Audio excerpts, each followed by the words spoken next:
are expecting that verdict at 12 o'clock this afternoon, and we'll continue to track it for you as it unfolds. But let's take a step back. You'll remember Caster Semenya grew up in Moletji, in a small town in Limpopo, and our reporter Hloni Mtimkulu is there once again for us, and she joins us now live. Hloni, this particular part of the story of Caster Semenya, it's relatively new, but this period in her life as a whole, we can say it stretches to well over a decade.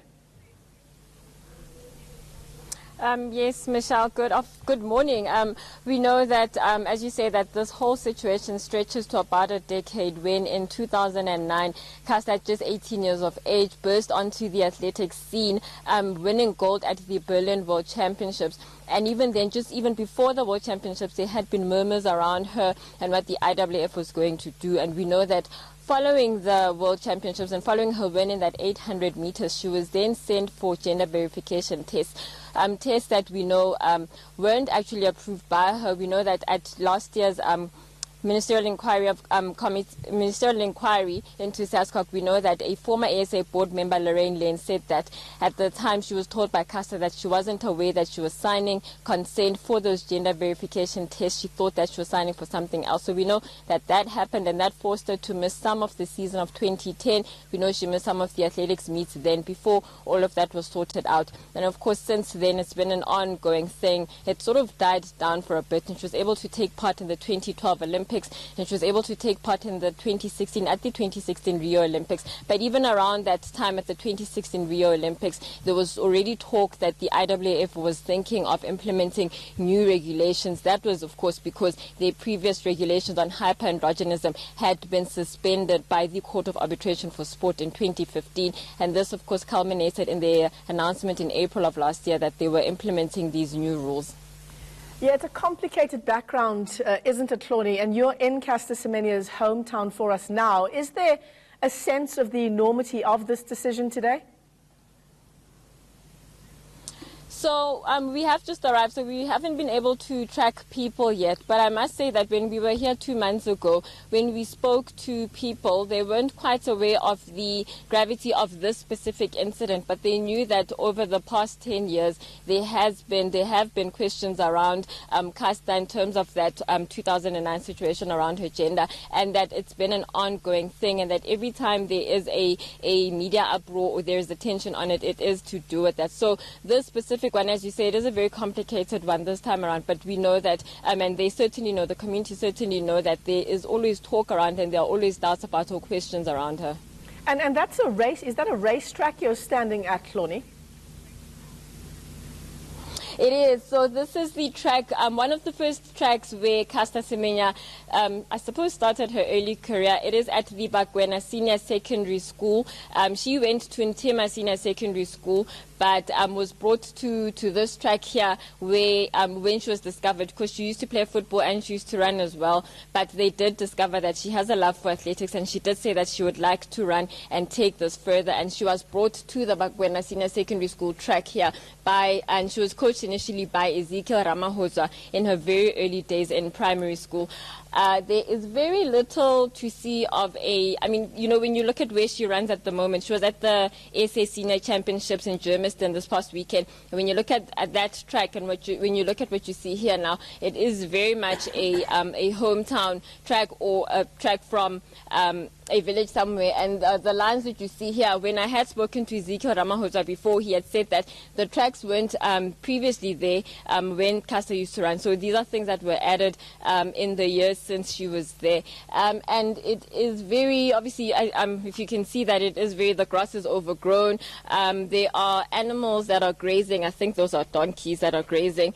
And yeah, so it's very bare compared to where she is now and where she runs at the moment. If you think about the Diamond League, if you think about the World Champs that are coming up, if you think about the Rio Olympics, and you compare all of that to where it all began for her, you wouldn't have thought, I imagine, that she would turn out to be such a world champion in the 800 meters and in running in general. Yeah, absolutely. One just wonders what's going through her mind. I mean, that track where you're standing, worlds away from where that decision is set to be made in around 50 minutes' time. She's been pretty stoic in just how she's handled the media attention over the years. I wonder how she's feeling this morning. Sure, I would love to know that as well. We've been trying to speak to her, but we obviously haven't been able to because there is a media ban on speaking about the case. She has spoken through her legal team a few times, sending out press releases about the whole issue, but she hasn't spoken herself. We spoke to her last year after the Commonwealth Games, and that was, of course, a joyous occasion for her because she had done the double, winning the 800 meters and the 1500 meters, which is something that she had set out to do before the Commonwealth Games at the Gold Coast in Australia. So we're hoping that when this is all over and hopefully we are able to speak to her, we can ask her about that. I mean, what are her plans for the year? It is a World Champs year. She might want to defend her 800-meter title. Will she be delving into the 400 as she has before?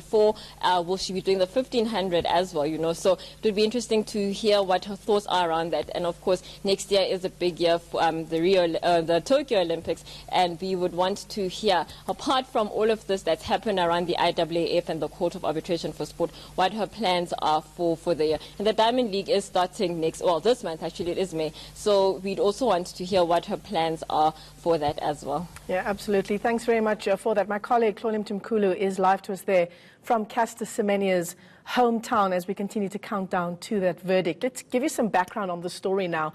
The verdict in the fight between Caster Semenya and the IAAF is due to be announced at around 12 this afternoon. South Africa's Olympic and world champion has appealed to the Court of Arbitration for Sport to compete without having to artificially lower her testosterone levels. Now, the IAAF has imposed new regulations on female athletes with differences of sexual development to take testosterone blockers. Semenya is challenging this regulation. Let's explore some of the implications of this incredibly complicated story. Manfred Seidler is an athletics journalist who's been tracking the story for almost a decade now, Manfred. Yes, it has been. I do actually remember when they came back from Berlin from those world champs, and there was a successful world champs, Caster coming back with the gold, Moletji coming back with the gold in the 800, and Moletji coming back with the silver in the long jump. But the entire focus was on Caster Semenya at the press conference, and us athletics journalists were actually very, very upset because we couldn't get to speak to the athletes. We wanted to talk sport. Here, all these news channels, including eNCA, were there, and they were hammering the political and this entire scenario. They were hammering ASA, they were throwing the questions, and I mean, for somebody who loves the sport as much as I do, it was, guys, can we actually get a question in edgeways here? We want to ask Moletji what's going on, and want to ask Caster how the race went. Yeah. But obviously it wasn't ever going to happen. And I mean, if you look at Caster then, when she came back at the airport, she was shell-shocked. She was completely and utterly shell-shocked. When Ymira Kazela was there, and she took her under her wing, and I think that made a big difference. And she got huge support from her. And I think that made a big difference too. I don't think, and this is just me speaking, I don't think that Caster may have been able to ride the storm the way she did without that kind of support. It was phenomenal. Manfred, I want to talk about this background to the story before we get to the complicated narratives around this decision today. Let's go back to that time when she came back after a stunning performance back in 2009. Was she thrown into the deep end? Did ASA want her to go and win medals without any backup for the questions that they surely must have known would have followed? Look, it's more than speculation that Athletics South Africa knew there was an issue. That's public knowledge. It's been documented in all the media, and there's been documentation going around. I don't think that Athletics South Africa at that stage actually even knew how to handle it, to be brutally honest. I think they were hit just as hard as everybody else was, and just did not know how to deal with the storm that erupted. In their defense, they didn't handle it well. I don't think maybe they didn't have the right advice on how to handle the situation. They did try and protect her, but I just don't think that they realized what they were sitting on and just didn't know how to deal with it. I mean, fast forward 10 years later now, it's an altogether different landscape, not only in South Africa, but around the world, the treatment of female athletes, the treatment of black athletes. Indeed. Look, this is a landmark case. And it's not just athletics. This is going to, whatever the ruling is, and I suspect, and this is just my suspicion, is that the Court of Arbitration for Sport will turn around and say to IAAF, sorry, no. That's my gut feeling, based on what I've been able to pick up. But we don't know what that documentation is that's lying before the Court of Arbitration for Sport, and that's the big issue. I suspect that, well, I'm saying that whatever the ruling is, this is a landmark ruling, because if the court does find in the favour of the IAAF, every single sporting federation in the world is going to use this as a basis on how to deal with hyperandrogynous athletes. Now people are talking about transgender, which is a whole new story, and I don't even want to go into it, but that's also coming up now. So this is huge. If the Court of Arbitration for Sport finds in the favour of Caster Semenya, which I'm certainly hoping they will, I think then it's just business as usual. Then the federations have to go back and relook at things and say, okay, how do we address this situation? If the CAS finds in favour of the IAAF, what other options does Caster have? I'm assuming she would go to the United Nations High Commission. Before we get to that point, does it have to be that kind of a binary decision, either in favour of Caster Semenya or in favour of the IAAF? Could there be a decision where there's a middle ground where we can meet on? I can't see that, because it's one or the other. The Court of Arbitration for Sport is a legal entity, so they will work on the facts that they have. They're not a scientific entity where they can go back, and they're not going to go do the research. That's not what they're there for. They're not going to go back, do the research and say, okay, have you considered this, that and the other? That's not their job. They're literally going to do a judgment on the facts that they have in front of them. I mean, this is a biological issue. This is how Caster Semenya was born. If we're going to break it down to those issues, I was chatting to my producer, Michael Morelia, earlier, and he was talking about perhaps basketball. Let's look at basketball and tall athletes and the advantages that they have in the sport of basketball. Well, I mean, Michael Phelps and swimming, there's so many examples. Exactly. Et cetera, et cetera. This is how these people were born, with these particular advantages in that particular sport. So here's the big issue around the Caster Semenya and hyperandrogynous athletes, is that allegedly they have internal testes, which produces the higher levels of testosterone. We don't know that for a fact. I've yet to see any documentation that turns around and says this is the case, and we shouldn't know that. That's a medical issue. That's private and confidential. So if that is indeed the case, and look, in dope tests, that will come up. The IAAF will be able to see that there's a problem here because of dope testing. But then you take any athlete that has a situation like that, you take them aside and say, listen, there is a problem here. And this is the other question that is being faced, is that if this is indeed the case, that there are a lot of athletes with internal testes, does that mean we need a new category? How are men and women being defined? And these are all the topics. Does that mean we need to test all athletes? We have to, look, all athletes are tested, period. It's a dope test, and the levels, and they can determine in the dope testing exactly where the testosterone and how it's coming in. If it's synthetic testosterone, it immediately shows up. If it's natural testosterone, and if it's so high, where does it come from?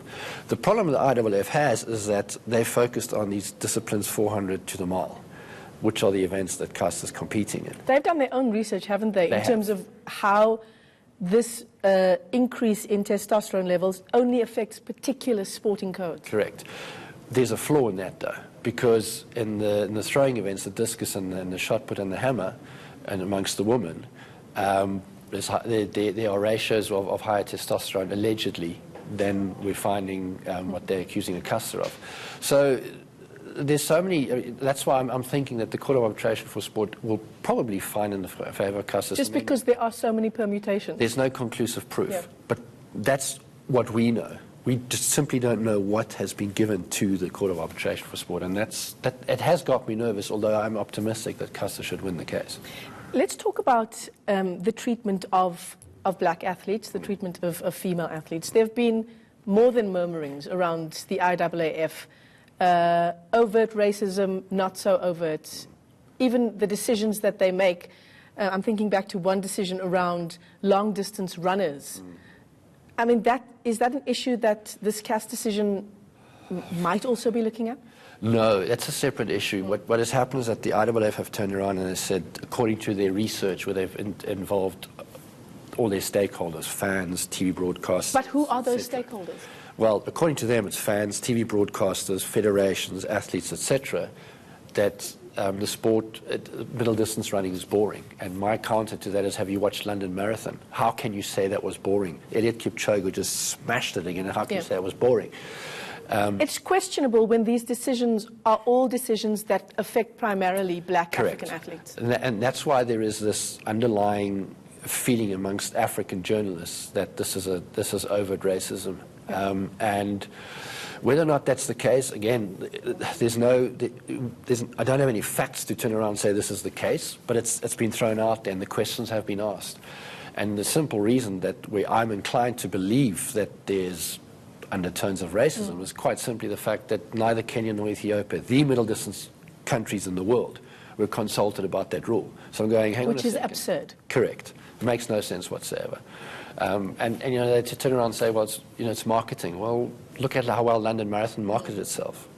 So those allegations are being thrown about, and you know, whether or not they are in fact true is another story. But I think they need to be addressed, and I don't think the IAAF have covered themselves in glory in both cases. Manfred, you and I are clearly biased when it comes to this decision and how we want to see it play out. But if it does go against Caster, you were talking about it just a little earlier, what might her options be after that? Well, there's a couple of options. One, she could turn around and say, well, stuff you, I'm going to now do the 5,000 metres. And she ran the 5,000 metre at the national champs, and she ran 16:05 at altitude, which is not a bad time. Look, you're going to have to run 15 minutes or faster to be competitive. Okay. But she's never trained for it. You know, remember, she's in winter training for 800, 1500 metres, which are her events. So to do that and beat Dominic Scott-Erfurt, who is an Olympic 10,000 metre athlete, who's got a best of 15:04 in the 5,000. So she's not shabby at all. Yeah. And to demolish her, you know, that says something. So whether or not, you know, if Caster then decides I'm going to go and train for the 5,000, we don't know how good she can be. But to run 16:05 off bat, off winter training, that speaks of huge amount of talent. So she might just turn around and say, well, stuff you, I'm going to go this route. The other option is to retire, which I can't see happening. She's just been so vocal and so adamant. It's like, this is who I am, this is what's going to happen, this is how I'm going to do this. And then the final options, as I alluded to earlier on, is going to the United Nations. Yeah. Well, of course, she has the backing, I can pretty assuredly say, of the entire country. It's about 40 minutes to go until that decision is made public. You and I will both be holding our breaths. Thanks very much for coming in to studio. That's Manfred Seidler. He's an athletics journalist joining us in studio.